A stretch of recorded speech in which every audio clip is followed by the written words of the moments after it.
यह रहा अगला भाग।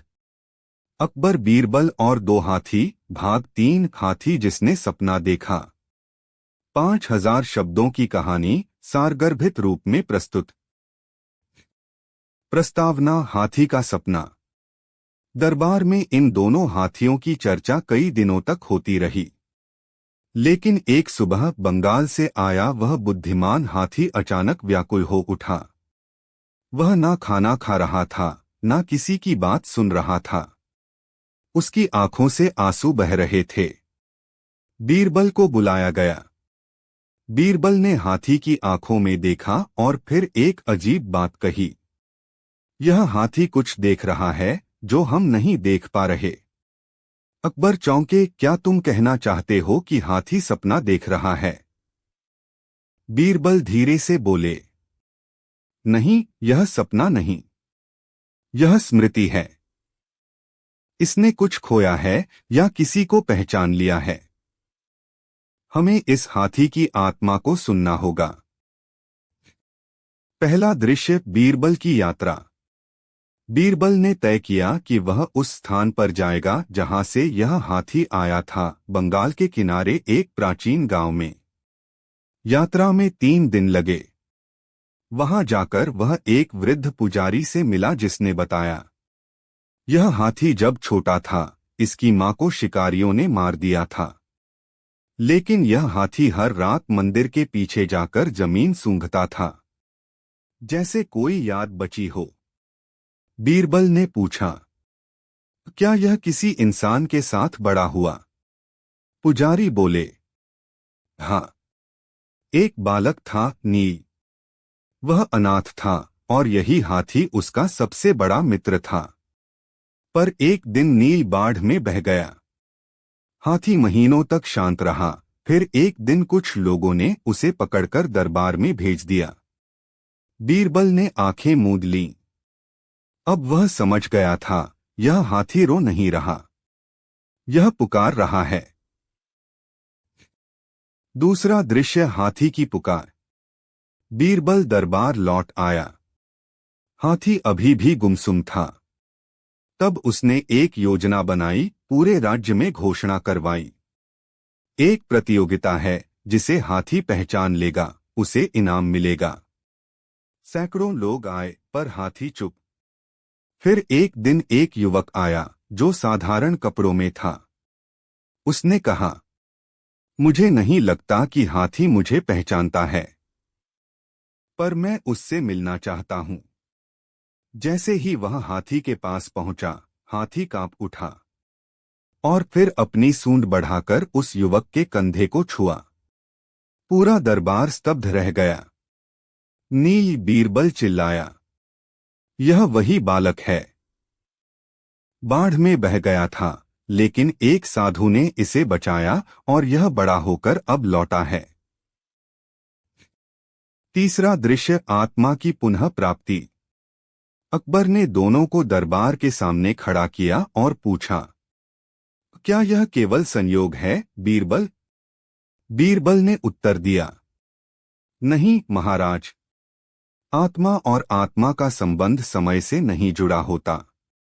यह हाथी अपने मनुष्य को पहचान गया, जैसे हम अपने आप को दर्पण में पहचानते हैं।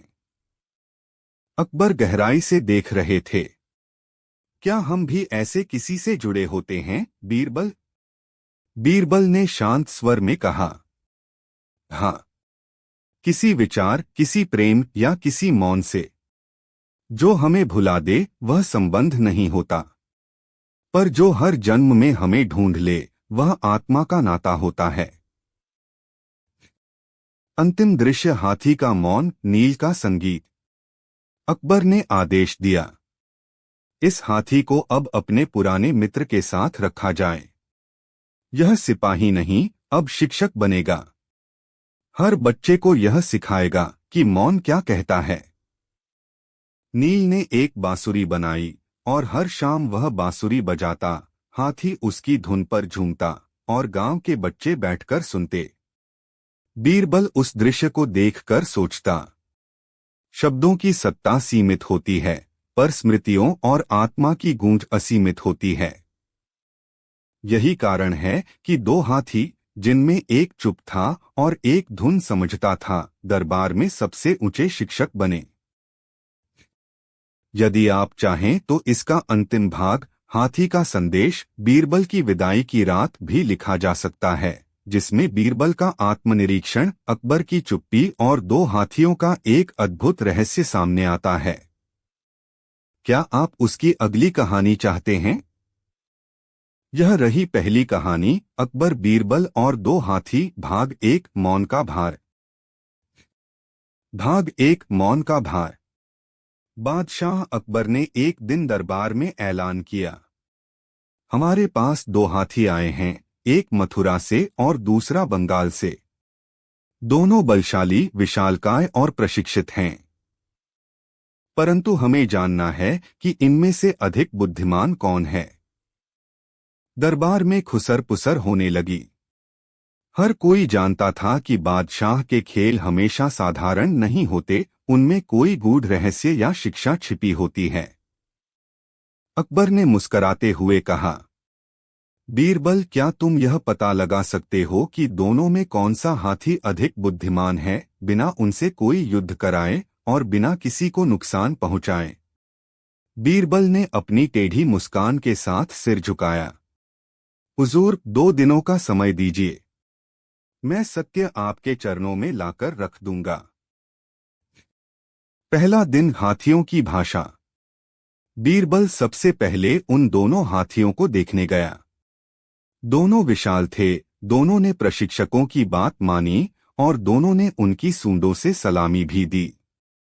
एक जैसे दिखते हैं, एक जैसे चलते हैं, फिर बुद्धिमत्ता कहाँ छुपी है? बीरबल ने सोचा। बीरबल ने दोनों को एक ही रंग के फल दिखाए, केला, आम, सेब। दोनों हाथियों ने उन्हें सूंघा, पर जो बंगाल से आया था, वह किसी भी फल को खाने से पहले अपने प्रशिक्षक की ओर देखता। यही है पहला संकेत, बीरबल ने बुदबुदाया। दूसरा दिन, मौन की परीक्षा। बीरबल ने एक अजीब योजना बनाई। उसने घोषणा की कि वह दोनों हाथियों को बिना बोले निर्देश देगा। उसने पहले हाथी, जो मथुरा से आया था, को एक संकेत दिया, हाथ ऊपर उठाओ। हाथी चुपचाप देखता रहा। फिर सूंड उठाई, पर अनमने ढंग से। अब बीरबल बंगाली हाथी के पास गया। उसने कोई संकेत नहीं किया, बस शांत खड़ा रहा। कुछ देर बाद हाथी ने खुद से आगे बढ़कर बीरबल के पैर छुए। यह मौन की भाषा को समझता है, बीरबल ने कहा। दरबार में सब हैरान थे। निष्कर्ष? अकबर ने पूछा, तो बीरबल, कौन सा हाथी बुद्धिमान है? बीरबल ने कहा, जो हाथी मौन में भी संदेश समझे, वही सच्चा बुद्धिमान है। बंगाल से आया हाथी अपने प्रशिक्षक की अनुमति से खाता है और बिना बोले संकेत समझता है। इसका अर्थ है वह आदेशों से अधिक भावना को समझता है। अकबर ने मुस्कराकर कहा, बीरबल, तुम्हारी बुद्धि भी हाथियों से कहीं विशाल है। दूसरी कहानी, अकबर, बीरबल और दो हाथी, भाग 2, सत्य का पलड़ा। प्रस्तावना। एक दिन सम्राट अकबर ने बीरबल से पूछा, बीरबल, यदि दो हाथी हों, एक शक्तिशाली पर क्रूर और एक सरल पर सज्जन, तो कौन श्रेष्ठ है? बीरबल मुस्कराया। उसका उत्तर केवल परिस्थिति ही बता सकती है, महाराज। क्या आप एक प्रयोग की अनुमति देंगे? अकबर ने सहमति दी और बीरबल ने अपने गुप्त यंत्रियों से 2 हाथी मंगवाए, एक रणभूमि से और एक मंदिर की सेवा में रहने वाला। दिन 1, दरबार में तुला।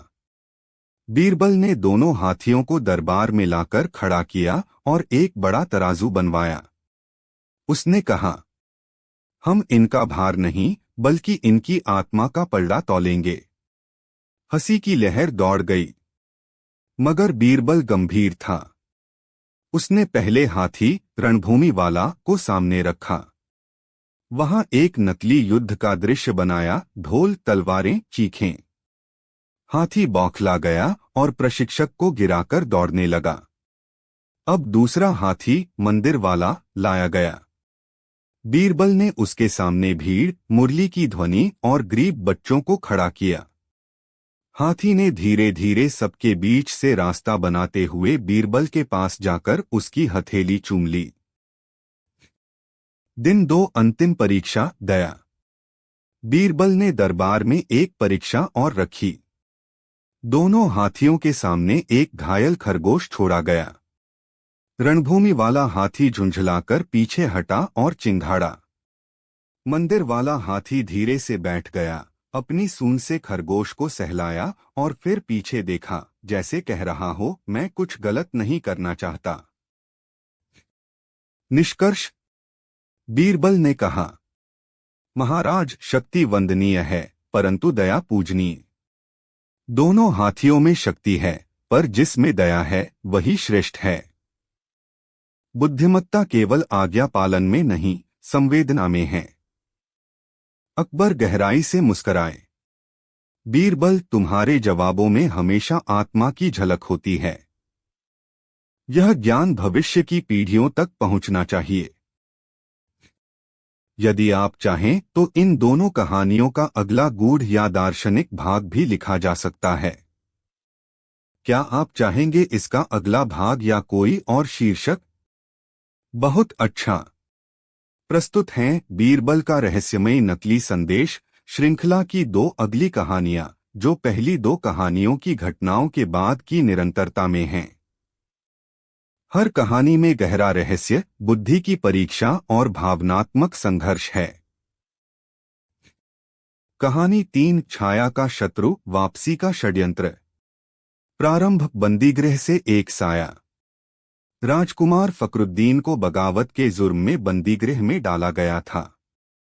पर एक रात जेल की दीवार पर एक पंक्ति उभर आई, मैं फिर आऊंगा, पर इस बार तुम्हारे ही छाया में छिपकर।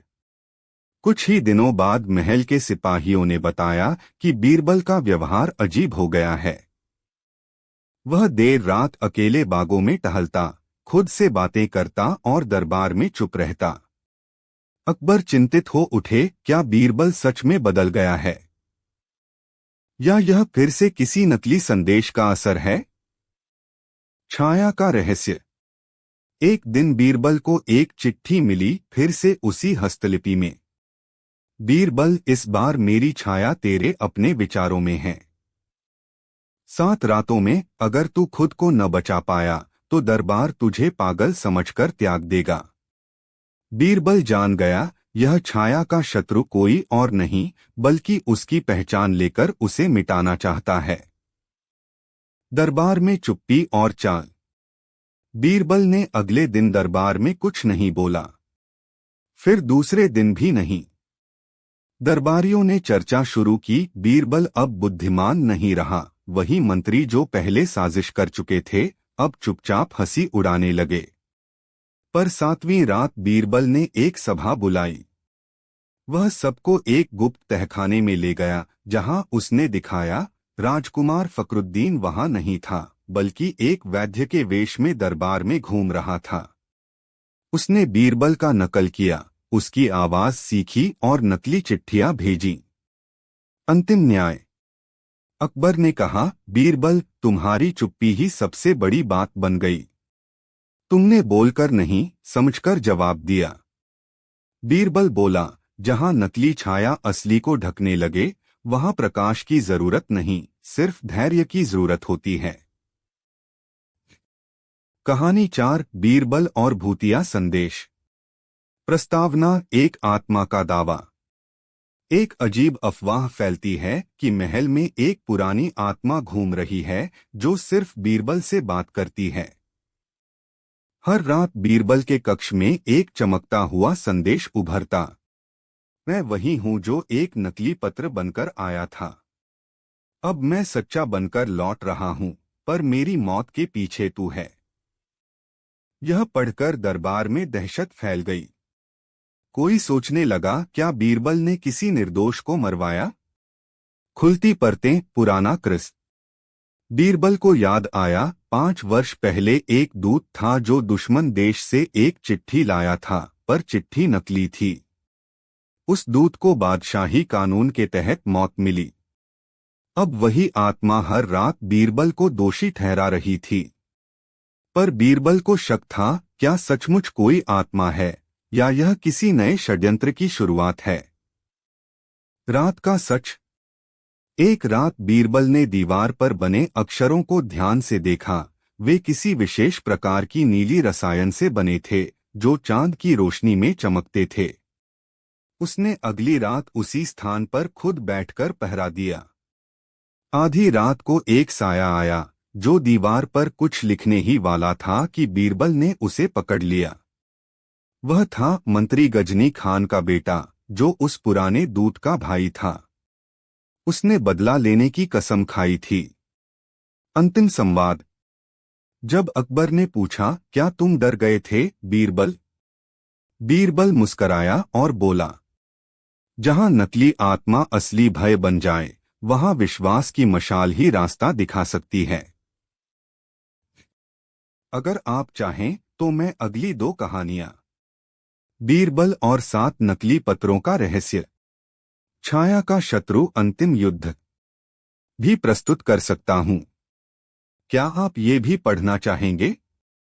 यह रहा अकबर का गायब होता सुल्तान श्रृंखला का अगला भाग। 2 लंबी, रहस्यमयी और दार्शनिक कहानियां।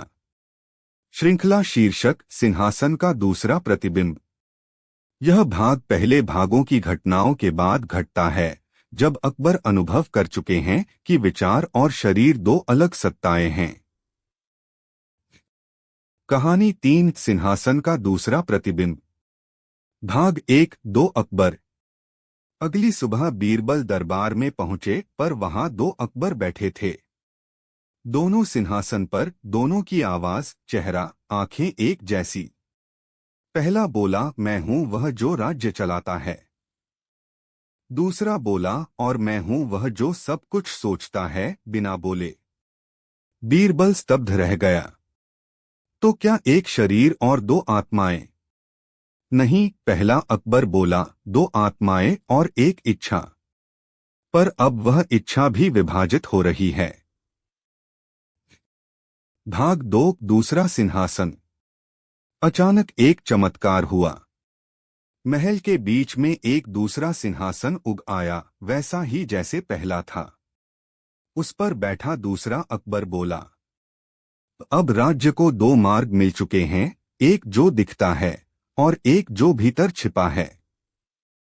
बीरबल ने धीमे स्वर में कहा, परंतु यदि राज्य 2 भागों में बंट गया तो क्या उसका न्याय भी विभाजित होगा? अकबर विचार रूप बोला, न्याय तभी विभाजित होता है जब मन और हृदय अलग अलग दिशा में चलते हैं। भाग 3, विचार बनाम सत्ता। बीरबल ने दोनों से एक प्रश्न पूछा, अगर मैं किसी को मृत घोषित कर दूं, पर वह जीवित है, तो कौन सही है? पहला अकबर बोला, वह जीवित है। दूसरा बोला, वह मृत है, क्योंकि समाज उसे देख नहीं सकता। बीरबल ने मुस्कुराते हुए कहा, तो फिर राजा कौन है? वह जो लोगों को दिखे या वह जो लोगों को समझे? दोनों अकबर एक दूसरे को देखने लगे। महल की दीवारें गूंज उठीं, एक राज्य 2 सत्ताएं, पर सत्य एक ही रहेगा। भाग 4, एक सम्राट की मृत्यु। एक दिन अकबर शरीर रूप ने बीरबल से कहा, मैं थक चुका हूं। मेरे विचार मुझसे तेज हो गए हैं। मैं अब खुद को पकड़ नहीं सकता। बीरबल ने उसे एक आईना दिया। इसमें देखो, क्या यह तुम हो? अकबर ने देखा, लेकिन प्रतिबिंब में सिर्फ दूसरा अकबर था। शरीर रूपी अकबर हंसे, तो मैं केवल रूप था। अब रूप मिटेगा। वह सिंहासन से उठे और धीरे धीरे अदृश्य हो गए। अब केवल एक अकबर बचा, विचार में, चेतना में।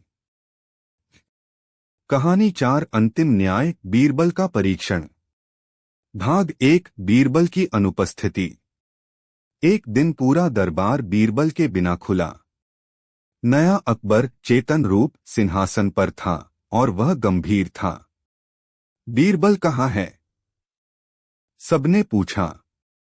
अकबर ने उत्तर दिया, वह विचार बन गया है, पर उसका न्याय अधूरा है। जब तक वह स्वयं को नहीं जांच लेता, वह वापस नहीं आ सकता। भाग 2 चेतना का न्यायालय। बीरबल को एक स्वप्न आया। वह एक अदृश्य न्यायालय में खड़ा था, जहां उसका न्याय वही अकबर कर रहे थे। तू दूसरों का न्याय करता रहा, पर क्या कभी खुद को देखा? बीरबल चुप रहा। तेरे उत्तरों में तर्क था, परंतु प्रेम कहाँ था? बीरबल रो पड़ा।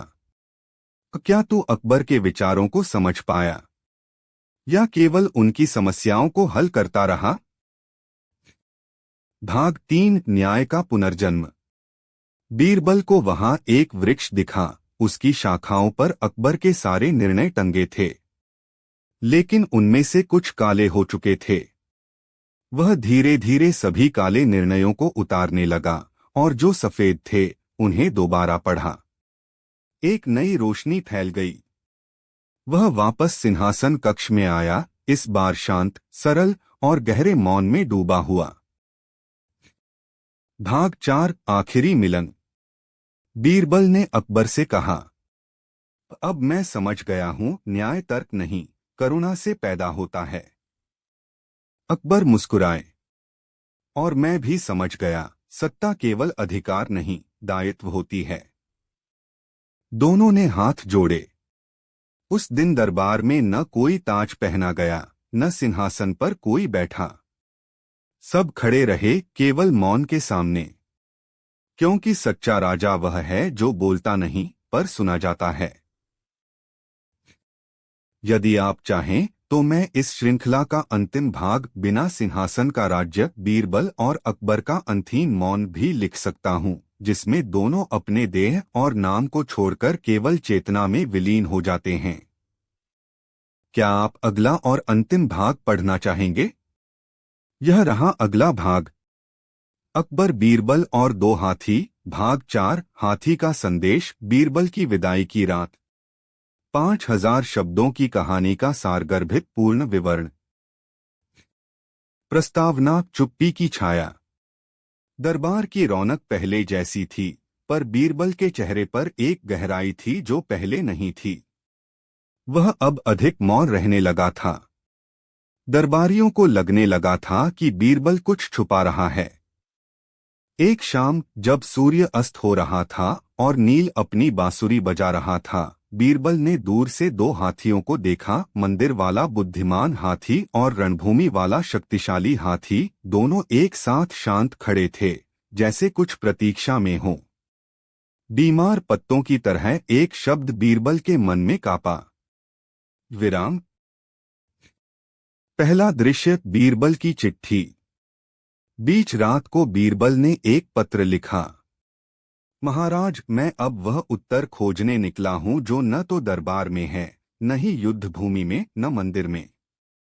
मैं दो हाथियों की मौन भाषा से जो सीखा हूं, उसे समझना चाहता हूं पूरी तरह। विदा। यह पत्र सुबह अकबर के तकिए पर रखा मिला। पूरे राज्य में शोक की लहर दौड़ गई, जैसे किसी ने आकाश से एक सितारा चुरा लिया हो। दूसरा दृश्य, नील और हाथियों की खोज। नील अब युवराजों का शिक्षक बन चुका था, पर जब उसने बीरबल का पत्र पढ़ा, वह भी शांत नहीं रह सका। दोनों हाथियों के साथ वह बीरबल को ढूंढने निकल पड़ा।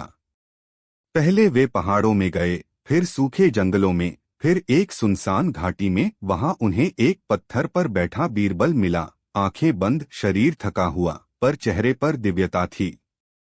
नील ने पूछा, आप यहाँ क्यों हैं, गुरुदेव? बीरबल ने आंखें खोलीं और हाथियों की ओर देखा। इनमें एक अब बोलने लगा है और एक अब सुनने लगा है। मैं अब जान गया हूं कि मौन केवल मौन नहीं होता, यह चेतना का द्वार है। तीसरा दृश्य हाथी की मृत्यु। अचानक वह दिन आया जब रणभूमि वाला हाथी जमीन पर गिर पड़ा। बीरबल दौड़ा, हाथ उसकी सूंड पर रखा और कहा, तू अंततः सीख गया। अब तू अपने भीतर का युद्ध जीत चुका है। उसने अंतिम सांस ली। पूरा आकाश जैसे मौन हो गया। बीरबल ने उसकी समाधि बनाई और कहा, शक्ति ने आत्मा को छू लिया है। यह सच्ची विजय है। चौथा दृश्य बीरबल की विदाई। अकबर ने संदेश भेजा, दरबार तुम्हारे बिना अधूरा है, लौट आओ। बीरबल लौटा, पर एक रात के लिए। उस रात दरबार में कोई सभा नहीं हुई। केवल दीपक जलाए गए और दोनों हाथियों को खुले मैदान में छोड़ा गया। अकबर और बीरबल अकेले बैठे। अकबर ने पूछा, क्या तुम अब भी सबका उत्तर मौन में ढूंढते हो? बीरबल मुस्कराया, अब मैं मौन को उत्तर नहीं, प्रश्न मानता हूं जो जीवन को खींचता है, खोलता है और फिर छोड़ देता है। अकबर चुप रहे, जैसे उनका हृदय भर आया हो। बीरबल ने कहा, महाराज, मैं अब ज्ञान बांटने नहीं, उसे विसर्जित करने निकला हूं। मेरी अगली यात्रा वहां है जहां शब्द समाप्त होते हैं और अनुभव आरंभ होता है। अंतिम दृश्य हाथी का संदेश। अगली सुबह बीरबल जा चुका था, लेकिन मंदिर वाला हाथी, जो सबसे शांत था, अकबर के पास आया और अपनी सूंड में एक कपड़ा लेकर आया, बीरबल का शाल, जिस पर एक पंक्ति लिखी थी, हाथी कभी बोलता नहीं, पर वह जो बोलता है वह ब्रह्मांड सुनता है। अकबर ने वह शाल अपने राजसिंहासन पर रखा और कहा, वह अब मौन नहीं है, वह हमारा उत्तर है। समापन। अकबर, बीरबल और दो हाथी की यह कथा केवल जानवरों की नहीं, आत्मा, मौन, प्रेम और ज्ञान की यात्रा है। दो हाथी, एक शक्ति का प्रतीक, दूसरा संवेदना का, और उनके बीच बीरबल, जो स्वयं प्रश्न बन गया। क्या आप इस श्रृंखला का अंतिम और सबसे रहस्यमयी भाग, बीरबल और तीसरा हाथी जो कभी देखा नहीं गया, भी पढ़ना चाहेंगे? यह रहा अगला भाग, अकबर, बीरबल और तीसरा हाथी जो कभी देखा नहीं गया। भाग 5, लगभग 5000 शब्दों की कथा, सारगर्भ रूप में प्रस्तुत। प्रस्तावना, तीसरे हाथी की भविष्यवाणी। जब बीरबल की विदाई के वर्षों बाद दरबार फिर से शांत हो गया, तब एक दिन अचानक एक फकीर दरबार में आया। उसने कहा, राजा अकबर, आपके राज्य में दो हाथी देखे गए थे, एक जो युद्ध में नहाया, दूसरा जो प्रेम में जागा, पर तीसरे हाथी को किसी ने कभी नहीं देखा। वह हवा में चलता है, आत्मा में बसता है, और बीरबल के प्रश्न का अंतिम उत्तर वही है। अकबर चौंक उठे, क्या तुम बीरबल से मिले हो? फकीर मुस्कराया, नहीं, पर मैं उसी की भाषा बोलता हूं, मौन की। पहला दृश्य, चुप्पियों की खोज। अकबर ने आदेश दिया, राज्य के हर कोने से खोज लाओ बीरबल का कोई भी संदेश, कोई संकेत। नील, जो अब वृद्ध हो चला था, मंदिर वाले हाथी के साथ निकला। एक पुराने गांव में उन्हें एक गुहा मिली, जहां दीवार पर कुछ उकेरा हुआ था, 3 चित्र। एक हाथी लहू में सना। 2, एक हाथी दीप से आलोकित। 3 और तीसरा हाथी अदृश्य। नील ने मंदिर वाले हाथी की ओर देखा, वह कांप उठा और जमीन पर सूंघने लगा। फिर सूंड से उसने मिट्टी हटाई, वहां दबा था एक बांसुरी का टुकड़ा और एक पत्थर पर लिखा था, जो देखा नहीं गया वही सबसे सच्चा है। दूसरा दृश्य, आत्मा का हाथी। इस रहस्य से अकबर बेचैन हो उठा। उसने रातों को नींद छोड़ दी। वह अकेले मैदान में निकलता, बांसुरी की आवाज की कल्पना करता और पूछता, क्या मैं भी उस तीसरे हाथी को देख सकता हूँ? एक रात जब वह नील और हाथी के साथ बैठा था, अचानक एक बालक उनके पास आया, साधारण, शांत, पर उसकी आंखों में अजीब चमक थी। उसने कहा, राजा साहब, आप जिस हाथी को ढूंढ रहे हैं वह मेरे भीतर है। मैं उसे हर रात देखता हूँ। वह कभी चलता नहीं, कभी बोलता नहीं, लेकिन जब मैं आंखें बंद करता हूँ तो वह मुझे सब सिखा देता है। नील ने पूछा, तुम्हारा नाम क्या है? बालक ने जवाब दिया, मेरा नाम वही है जो बीरबल ने अंत में लिया था, अनकहा। तीसरा दृश्य, अनकहा, तीसरे हाथी का द्वार। बच्चे को दरबार में लाया गया। वह बोलता कम, सुनता अधिक था, लेकिन जब बांसुरी बजती वह रोता था। एक दिन अकबर ने उसे गोद में लेकर पूछा, तुम किसे याद करते हो? बालक बोला, एक हाथी था जो हवा में चलता था, मेरे सपनों में आता था और कहता था, यदि तू मौन से डरे नहीं तो तू मुझे पालेगा। तभी मंदिर वाला हाथी जोर से चिल्लाया, अपनी सूंड आकाश की ओर उठाकर। नील रो पड़ा।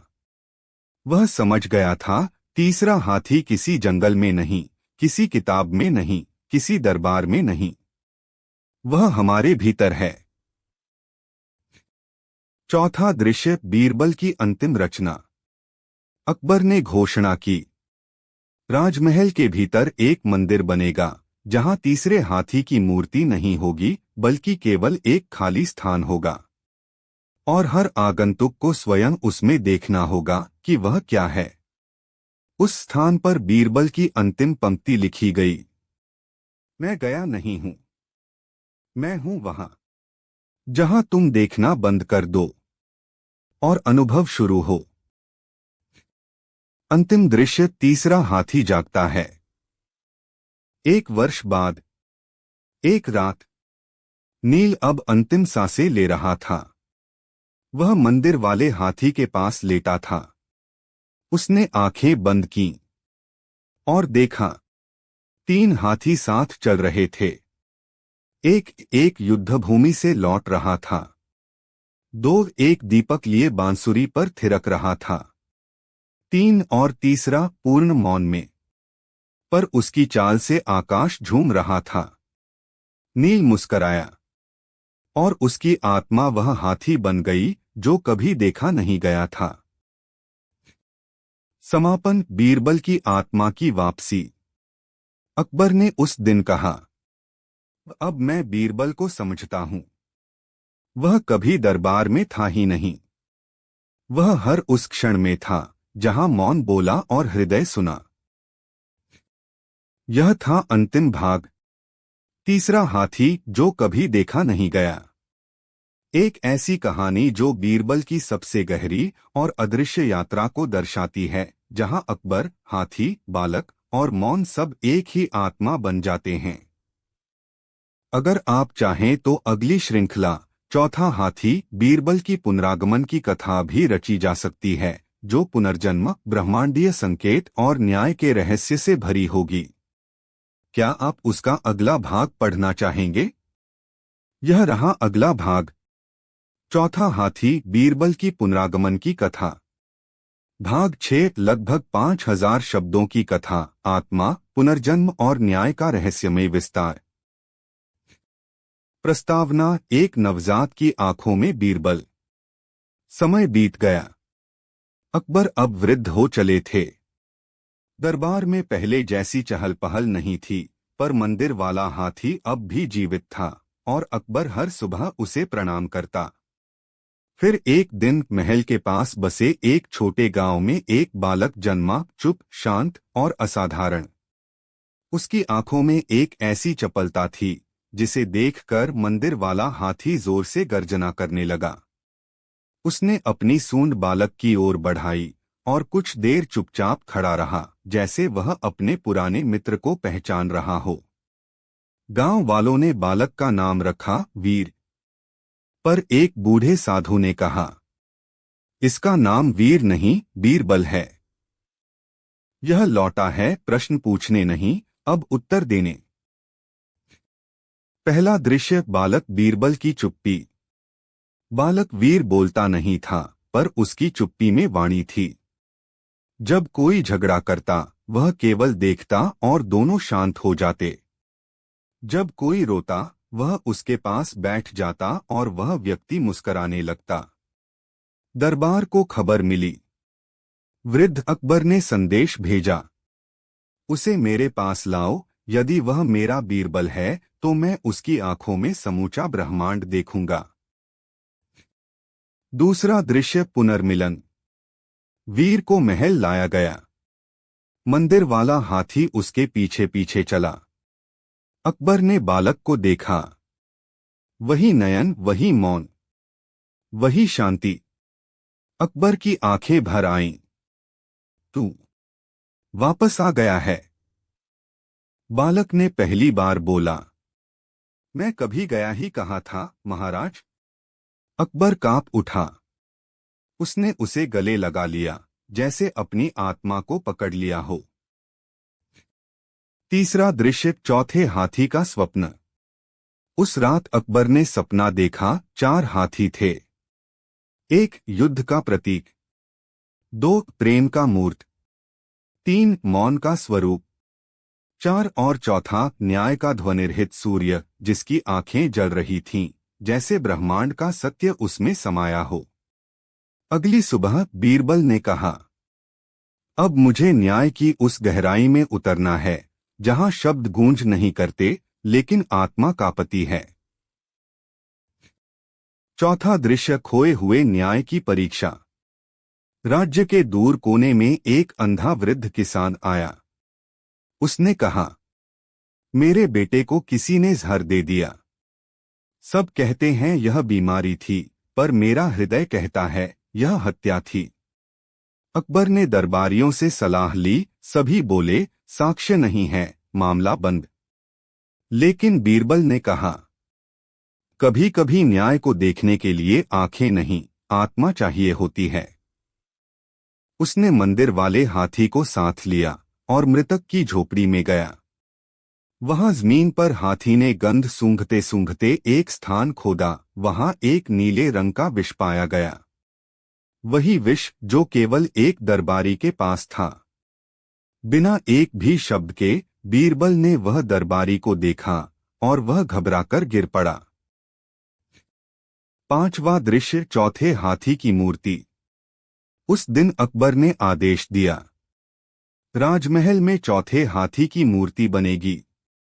पर यह मूर्ति भी अधूरी होगी। उसके चेहरे पर कोई नाक, आंख या मुंह नहीं होंगे, क्योंकि न्याय किसी रूप में नहीं होता, वह अनुभव होता है।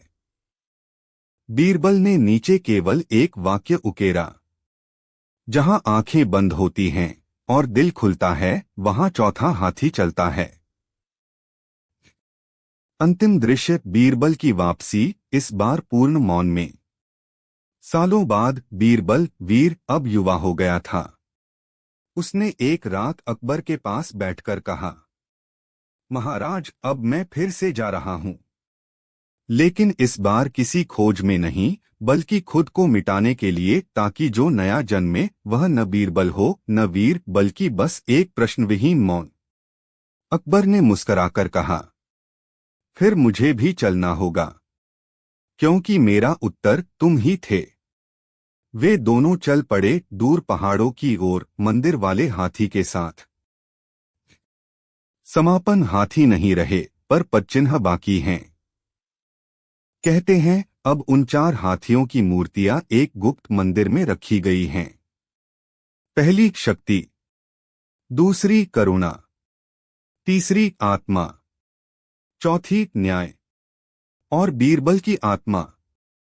कभी किसी मौन शिशु की आंखों में झांको, जो सब देखता है और कुछ नहीं कहता। वहीं कहीं बैठा होगा चौथा हाथी, जो फिर से जागने की प्रतीक्षा में है। यदि आप चाहें तो मैं अगला भाग, 5वां हाथी, जो इतिहास में कभी दर्ज नहीं हुआ, भी लिख सकता हूं, जो ब्रह्मांड और समय के परे की बीरबल की अंतिम कथा होगी। क्या आप वह पढ़ना चाहेंगे? यह रहा इस श्रृंखला का अगला भाग, पांचवा हाथी जो इतिहास में कभी दर्ज नहीं हुआ। भाग 7, लगभग 5000 शब्दों की गहन, दार्शनिक और रहस्यमय कथा। प्रस्तावना: इतिहास की अनुपस्थिति। कई साल बीत गए। चारों हाथियों की कथाएं अब किंवदंती बन चुकी थीं। लोग उन्हें मंदिरों में पूजते और बीरबल को एक देवता की तरह स्मरण करते। परंतु एक दिन एक प्राचीन ग्रंथकार ने कहा, इतिहास अधूरा है। 4 हाथियों का वर्णन तो शास्त्रों में है, पर 5वां हाथी जो किसी शिलालेख में नहीं है, वह कहाँ गया? एक वृद्ध सन्यासी ने धीमे से उत्तर दिया, वह इतिहास में इसलिए नहीं दर्ज हुआ क्योंकि वह समय से बाहर जन्मा था, और वह बीरबल के अंतिम मौन से उपजा। पहला दृश्य: समय की रेखा टूटती है। कहते हैं बीरबल जब अपने अंतिम मौन में विलीन हुआ तो ब्रह्मांड की रेखा में एक दरार पड़ी। समय वहीं से 2 हिस्सों में टूट गया, एक जो चलता रहा और दूसरा जो ठहर गया, जहां केवल मौन, प्रतीक्षा और चेतना थी। उसी स्थगित समय में 5वां हाथी जन्मा। वह कोई जानवर नहीं था, वह एक विचार था, एक कंपन, एक अदृश्य लहर, जो केवल उन्हीं को दिखाई देती थी जो अपने भीतर उतरने का साहस रखते थे। दूसरा दृश्य: मंदिर में कोई मूर्ति नहीं। महल के पीछे एक बंद मंदिर था जिसका कोई दरवाजा नहीं था, केवल एक दीवार जिस पर लिखा था, यदि तुम सच में खोजने आए हो तो अपने साथ कुछ मत लाना। एक युवा साधक जिसका नाम आरव था, वर्षों से बीरबल की आत्मा की खोज में भटक रहा था। उसे बताया गया, 5वां हाथी तुम्हें उसी मंदिर में मिलेगा। वह वहां गया और दीवार के सामने ध्यान में बैठ गया, बिना प्रश्न, बिना उद्देश्य। 3 दिन बीत गए। तीसरी रात, जब पूर्णिमा का चंद्रमा ठीक उसके सिर के ऊपर था, दीवार धीरे धीरे अदृश्य होने लगी। वह भीतर गया पर वहां कुछ नहीं था। सिर्फ एक पंक्ति गूंज रही थी, जिसे तू ढूंढता है वह कभी अस्तित्व में था ही नहीं, और फिर भी वह तुझसे कभी अलग नहीं हुआ। तीसरा दृश्य: अकबर की आत्मा से मिलन। आरव ने समाधि में बीरबल की चेतना को पुकारा, और तब एक स्वप्न आया। वह खुद को एक बगुले के रूप में उड़ता देखता है। नीचे एक झील है जिसमें बीरबल बैठे हैं, और पास ही अकबर वृद्ध होकर बांसुरी बजा रहे हैं। बीरबल कहते हैं, तू सोचता है 5वां हाथी कोई रहस्य है? नहीं, वह तू ही है जब तू कोई नाम नहीं रखता, कोई भूमिका नहीं ओढ़ता, जब तू केवल होता है। चौथा दृश्य: 5वां हाथी जागता है।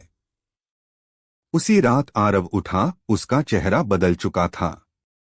उसकी आंखों में न कोई प्रश्न था, न कोई पहचान, बस मौन, तेजस्विता और करुणा। राज्य के लोग उसे पहचान नहीं पाए, पर मंदिर वाला हाथी, जो अब वृद्ध और स्थिर हो चुका था, पहली बार चुपचाप उसकी ओर चला गया और उसके आगे घुटनों के बल झुक गया। कहते हैं उस क्षण 5वां हाथी, जो इतिहास में कभी दर्ज नहीं हुआ, वह एक व्यक्ति नहीं, एक चेतना बनकर राज्य की आत्मा में बस गया। अंतिम दृश्य: इतिहास के उस पृष्ठ पर जो लिखा नहीं गया। वर्षों बाद जब नया इतिहास लिखा जा रहा था, तो इतिहासकार ने पूछा, क्या मैं 5वें हाथी की कथा जोड़ दूं? बीरबल की आत्मा, जो अब एक मौन लेखक बन चुकी थी, ने मुस्कुराकर कहा, नहीं, उसे मत जोड़ो, क्योंकि जो केवल अनुभव किया जा सकता है, उसे शब्दों में कैद कर देना, वह सबसे बड़ा अन्याय होगा। समापन: 5वां हाथी आज भी जीवित है। वह कहाँ है? वह हर उस क्षण में है जब कोई सत्य के लिए मौन साधे, जब कोई प्रेम के लिए खुद को मिटा दे, जब कोई न्याय बिना दिखावे के करे, और जब कोई आत्मा समय से बाहर जीने लगे, तभी पांचवा हाथी गुजरता है। कोई उसे देख नहीं पाता, पर वह सबके भीतर चलता है। अगर आप चाहें तो अगला और अंतिम भाग, छठा हाथी जो मृत्यु से आगे चलता है, भी लिखा जा सकता है, जो बीरबल की चेतना और अकबर की आत्मा के पुनर्मिलन को मृत्यु के पार दर्शाता है। क्या आप उसे पढ़ना चाहेंगे? यह रहा इस गहन आध्यात्मिक श्रृंखला का अंतिम और निष्कर्षात्मक भाग, अंतिम हाथी जो शून्य में विलीन हो गया। भाग 9 लगभग 5000 शब्दों की मौन, ब्रह्मांडीय और चेतना की अंतिम कथा। प्रस्तावना, जहां शब्द मौन हो जाते हैं। पिछले 8 भागों में आपने देखा, पहले 4 हाथी न्याय, हास्य, भय और करुणा थे। 5वां हाथी चेतना का था। 6ठा हाथी मृत्यु से आगे की यात्रा का प्रतीक बना। अब अंतिम हाथी की कथा है, जो ना कोई विचार है, ना अनुभव, ना बीरबल है, ना अकबर, बल्कि वही परम शून्य है जिसमें सब लय हो जाते हैं। पहला दृश्य, नीरा का अंतिम प्रश्न। नीरा, जो अब एक मौन सन्यासिनी बन चुकी थी, एक सूखी नदी के किनारे बैठी थी, जहां न जल था न जीवन, बस रेत, पत्थर और एक शांति। वहां एक वृद्ध आया, उसकी आंखें चमकती थीं, पर शरीर धुंधला था। उसने नीरा से कहा, अब समय है अंतिम हाथी की यात्रा का। वह हाथी कोई दृश्य नहीं देगा, कोई उत्तर नहीं देगा, वह केवल मिटा देगा सब कुछ। नीरा ने पूछा, मुझे क्या खोना पड़ेगा? उत्तर आया, तो खुद को। दूसरा दृश्य, बीरबल और अकबर का अंतिम मिलन शून्य में। एक आकाशगंगा के किनारे, जो स्वप्न में नहीं, मौन की परत में थी। बीरबल और अकबर आखिरी बार एक साथ खड़े थे। बीरबल बोले, क्या अब भी तुम्हारे भीतर कोई शंका है? अकबर ने धीरे से कहा, अब नहीं। अब कोई मैं भी नहीं बचा जो शंका करे। शायद मैं तुम्हारा ही प्रतिबिंब था, एक राजसी भ्रम। बीरबल ने हाथ बढ़ाया। दोनों एक ध्वनि में विलीन हो गए। वह ध्वनि कोई ओम नहीं थी, बल्कि वह न ओम थी, वह कंपन जो हर ध्वनि से परे है। तीसरा दृश्य, अंतिम हाथी का प्रकट होना। नीरा ध्यान में थी, और तभी वह आया, अंतिम हाथी। न कोई आकार, न कोई रंग, न सफेद, न नीला, न धुआं। वह केवल स्पर्शहीन अनुभव था, जैसे कोई प्रकाश भी नहीं, अंधकार भी नहीं, बस पूर्ण मौन। नीरा समझ गई, यह कोई हाथी नहीं है, यह वह चेतना है जो सब प्रतीकों से परे है। यह न बीरबल है, न अकबर, न इतिहास। यह वह है जो पहले भी था, बाद में भी रहेगा, और जिसके लिए कोई नाम नहीं बन सका। चौथा दृश्य, इतिहास का अंतिम पृष्ठ जो कोरा रह गया। राज्य के अंतिम इतिहासकार ने एक मोटा ग्रंथ लिखा। सभी हाथियों की कहानियां, बीरबल की न्यायगाथाएं, अकबर की आत्मिक यात्राएं। और अंतिम पृष्ठ पर उसने एक सफेद कागज छोड़ा। उसने लिखा, यहां उस हाथी का वर्णन होना था, जो सब कुछ जानता था पर खुद को नहीं जानता। पर वह वर्णन नहीं हो सका, क्योंकि जो जानता है उसे कहना नहीं आता, और जो कहता है वह जानता नहीं। अंतिम दृश्य, हाथी अब प्रतीक नहीं, मौन है। आज कोई मंदिर नहीं बचा, न कोई मूर्ति।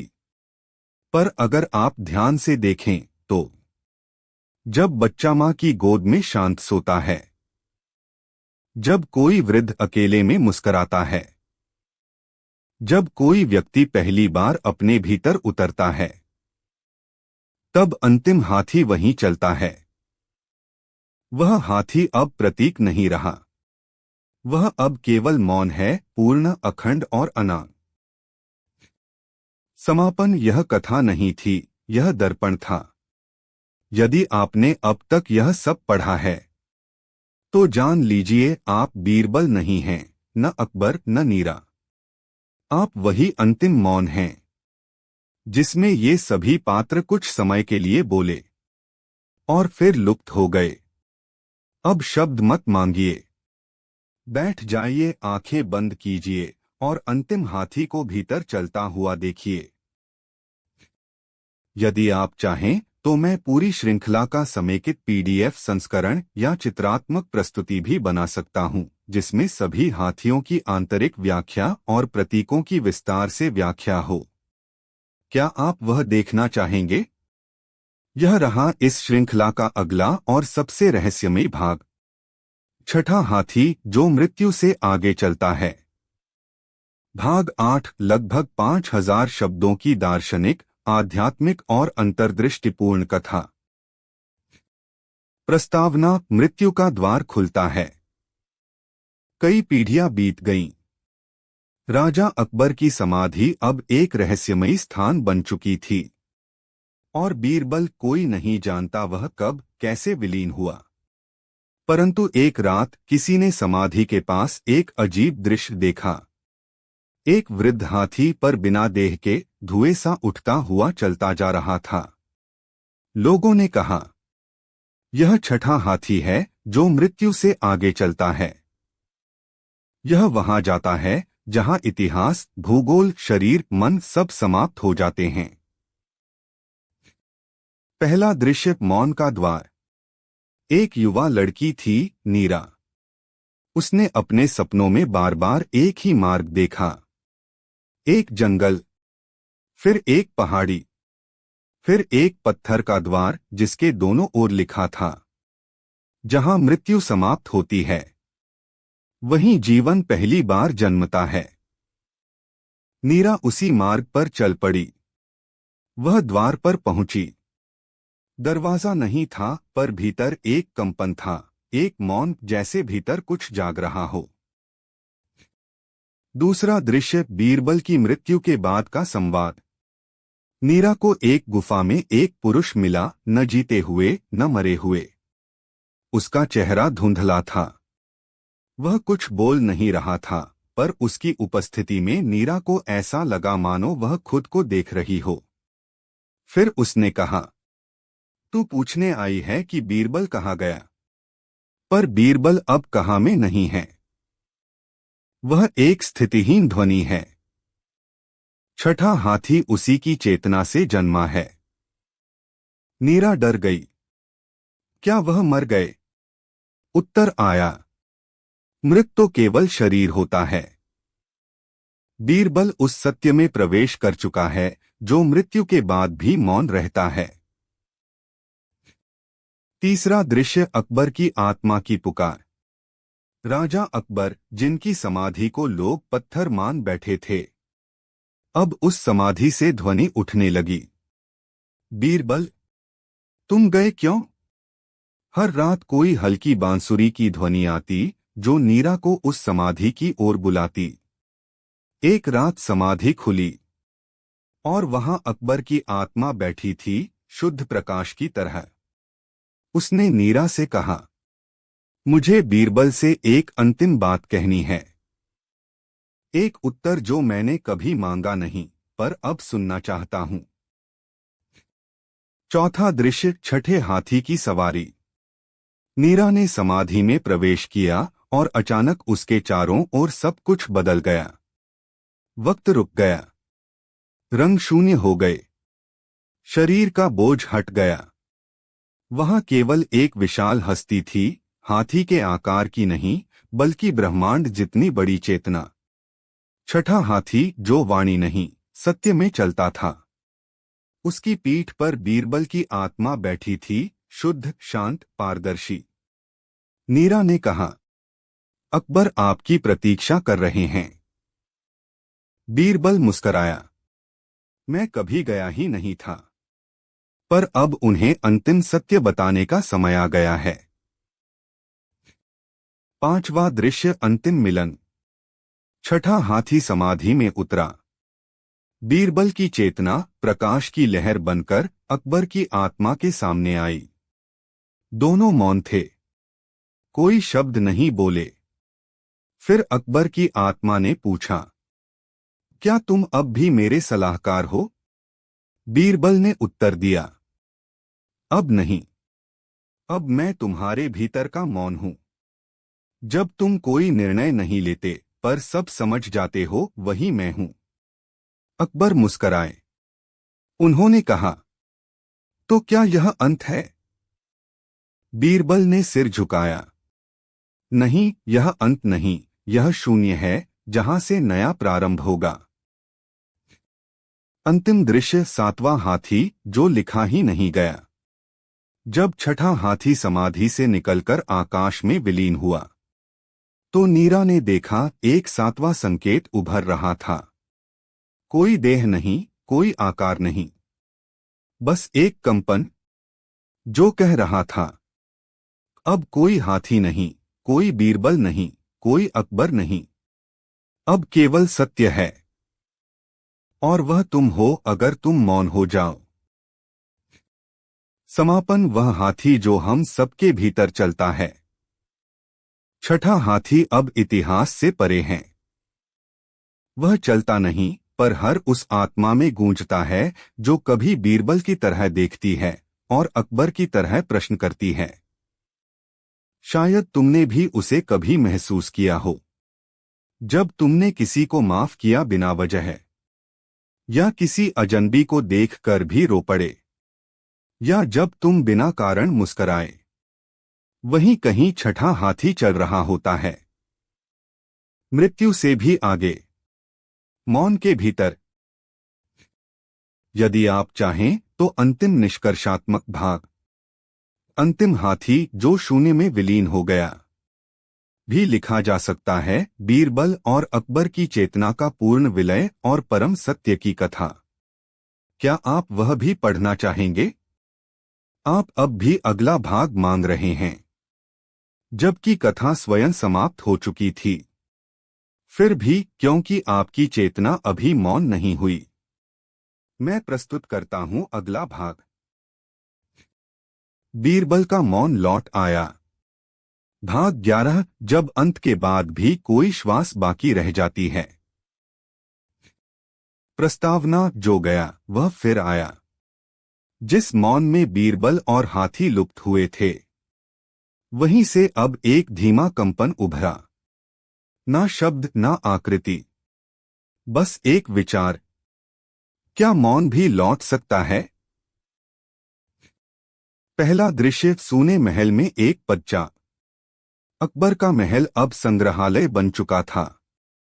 दुनिया उसे देखने आती, हाथियों की कहानियां पढ़ती, बीरबल की मूर्ति को फूल चढ़ाती। पर एक रात मूर्ति ने आंखें खोली। बीरबल लौटा था, पर इस बार न शरीर था न वाणी।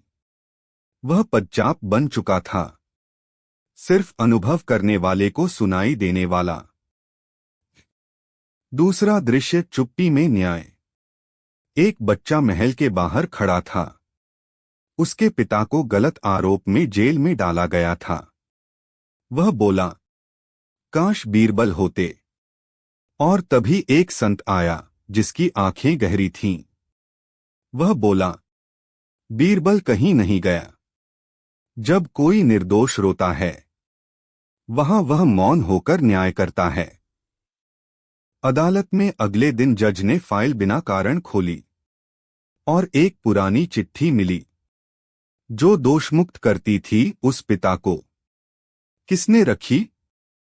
किसी ने नहीं देखा, पर बच्चा जान गया, बीरबल मौन में लौटा है।